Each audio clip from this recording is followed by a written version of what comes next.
Hey YouTube, what's up? It's Zerbe bringing you the final of today's uploads from the Spring Friendly Wi-Fi tournament. And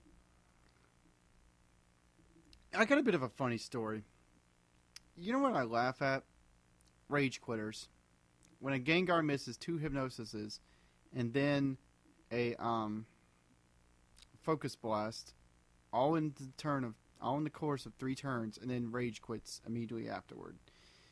That makes my day. So anyway, moving on. Person leads off with a Scavalier and Dusclops. That obviously screams Trick Room, but at the time I didn't think too much of it. Went for the Fake Out on the Scavalier anyway. But a pretty popular strategy I'm noticing in this tournament is that they pair up Trick Room users with somebody else who just protects on that turn to prevent Fake Out from hitting them. And since most people set up Trick Room with a Ghost type, they can't be affected by Fake Out anyway. And I'm assuming that Dusclops in particular is an Eviolite Dusclops. Anyway, he goes for the headbutt on Volcarona, gets the Flame Body Hex, because Flame Body's awesome on Volcarona. Really reinforces the bulky aspect of him.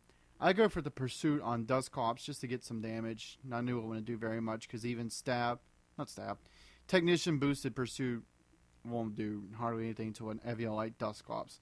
I go for the Fiery Dance on Escavalier, and even with the Akka Berry, with a +1, I think, he's not going to live it. It's Fiery Dance coming from a Volcarona. Come on, you're not living it. So he goes into Azumarill,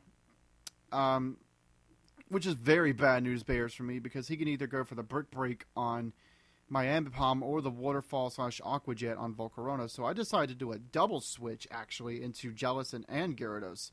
That way, they either resist or completely ignore whatever that Azumarill does, and I get the Intimidate drop from Gyarados on both of them.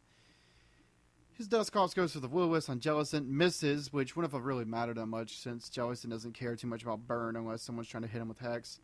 His Azumarill goes for the Waterfall on Gyarados, which, not doesn't do a lot of damage actually in hindsight. Azumarills carry huge power as their ability, which should boost that damage like severely, but it doesn't. And even after a Waterfall and an Ice Punch, he doesn't kill Gyarados. But I guess that's also thanks to Intimidate.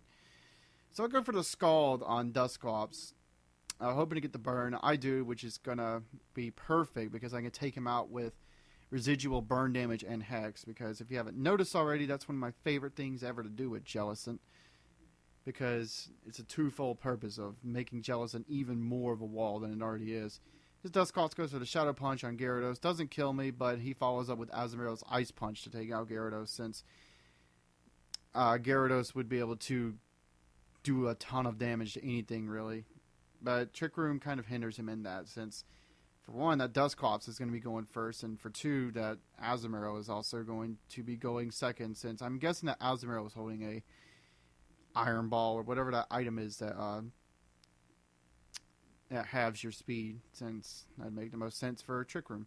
I go with Ambipom into the Fake Out on Azumarill, hoping to do a nice chunk.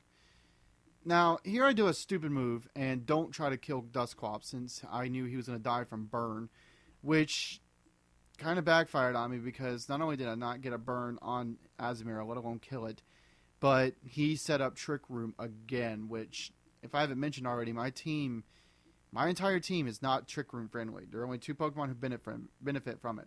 One being Reuniclus, and the other being Jellicent herself. And Reuniclus, I have actually never brought to any of the matches so far in the tournament, just because it was a dumb decision for me to put it on my team to begin with. He goes for the Brick Break on Ambipom. Doesn't kill me, which really makes me question that Azumarill's freaking attack or its EV investment, because huge power Brick Break should kill an Ambipom, because Ambipom has the defenses of a wet donut. I go for the double hit on Reuniclus, hoping to do a nice chunk out of his health bar. I do, thankfully.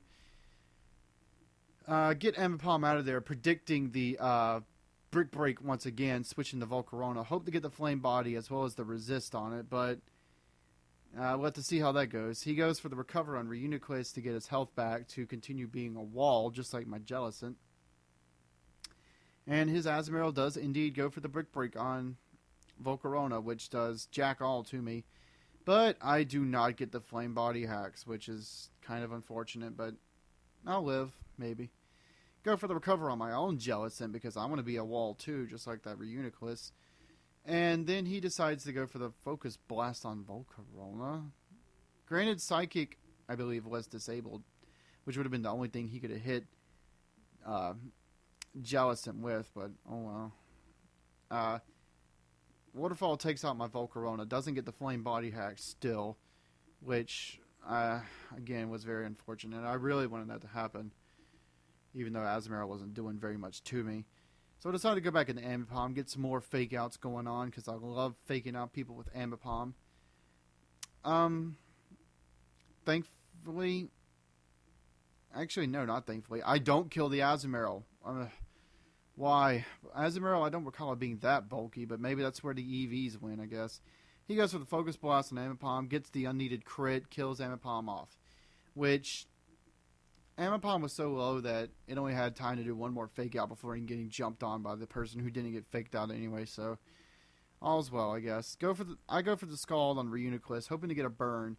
And even though it won't be hurt by the burn thanks to Magic Guard, I will be able to abuse Hex on Reuniclus, since Hex gets double power if the other person has a status on them, and Jellicent is able to usually get a burn thanks to Scald on anybody, which is why I prefer it over Toxic, since Toxic can miss and Steel's immune to it.